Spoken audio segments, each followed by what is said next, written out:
Hallelujah. परमेश्वर ने आपको अपनी महिमा के लिए बुलाया है और परमेश्वर ने इसलिए भी आपको बुलाया है कि वो आपको परख कर आपको ब्लेस कर सके। बैतलहम का मतलब है रोटी का घर। और बाइबल कहती है एलीमेलेक ने जब देखा कि मेरे पास रोटी नहीं क्योंकि अकाल पड़ चुका है, वो मोआब देश में रहने के लिए गया।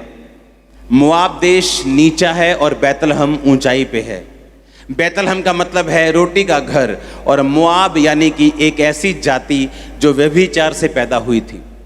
एलीमेलेक ने यह नहीं देखा कि परमेश्वर के घर में अगर अकाल है, अगर परमेश्वर के घर में जिसका नाम ही रोटी का घर है, मुझे रोटी की कमी है, तो भी मुझे पाप की ओर नहीं जाना, मोआब जाति की ओर नहीं जाना जो व्यभिचार से पैदा हुआ है और जिससे परमेश्वर नफरत करता है।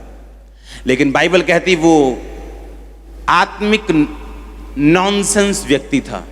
उसके बच्चों के नाम से मालूम होता है, एक का नाम किलियोन था, दूसरे का नाम महलोन था। एक का नाम है कमजोरी, दूसरे का नाम है बीमारी। एक के नाम का मतलब है कमजोरी, दूसरे के नाम का मतलब क्या है?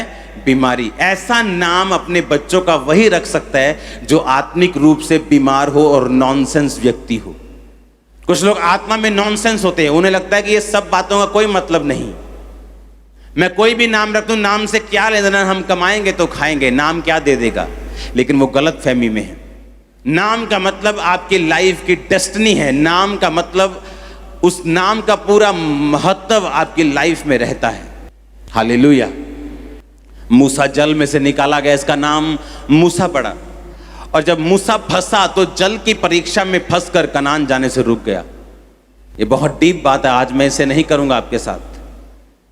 एक नॉनसेंस व्यक्ति ही अपने बच्चों का नाम बीमारी और गरीबी और बीमारी और कमजोरी रख सकता है। वो नॉनसेंस था, इसीलिए परमेश्वर के घर को छोड़ के पाप की ओर चला गया ताकि वो रोटी को कमा सके, अपने परिवार को जिंदा रख सके।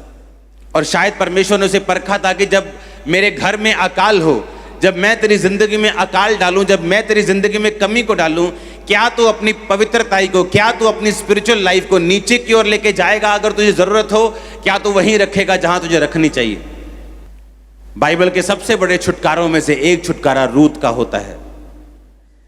जब बाइबल कहती जब उसका पति मर गया और अपनी सास के साथ वो इज़राइल में और बैतलहम में वापस गई और उसकी जो जेठानी थी वो चली गई, उस जब नियोमी ने कहा कि देखो दोनों बहुओं को कि मैं पति नहीं कर सकती और मेरे बच्चे भी नहीं कि तुम उनकी पत्नियां ठहरो, वापस चले जाओ अपने देश में और वहां पति करो और मुझे छोड़ दो। और बाइबल कहती बड़ी जेठानी जो थी वो छोड़ के चली गई, क्योंकि उसे मालूम था कि बूढ़ी सास के साथ सारी उम्र रहने से अच्छा ये है कि मैं अपने देश में वापस चली जाऊं जहां से आई थी। लेकिन रूत ने कहा तेरे लोग मेरे लोग होंगे, तेरा परमेश्वर मेरा परमेश्वर होगा। उसने कहा तेरे लोग मेरे लोग होंगे, तेरी मुसीबतें मेरी मुसीबतें, तेरा सुख मेरा सुख होगा, तेरा परमेश्वर मेरा परमेश्वर होगा।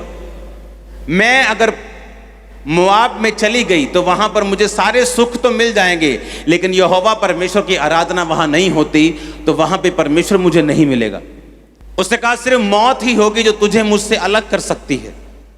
और बाइबल कहती है रूत ये कहकर अपनी सास के साथ रह गई और एक खेत में सीला बिनने का काम, यानी जब फसल उठाते थे लोग तो जो कुछ रह जाता था उसे उठाने का काम करने लगी। और बाइबल कहती है कि उसे उठाते उठाते वहां बोअज मिला जो उसका रिश्तेदार निकला और परमेश्वर ने बोअज के दिल में डाला कि वो रूत से शादी करे। और बाइबल कहती है फिर रूत ने ओबेद को जन्म दिया जो दाऊद का क्या था? परदादा।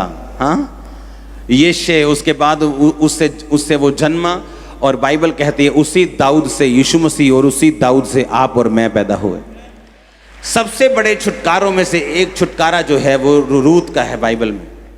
और उसने क्या कहा कि मौत को छोड़कर मुझे अब तुझसे अलग कोई नहीं कर सकता। तो मैं आपसे ये क्वेश्चन करना चाहता हूं, क्या आपकी भी यही स्टेटमेंट है परमेश्वर के लिए?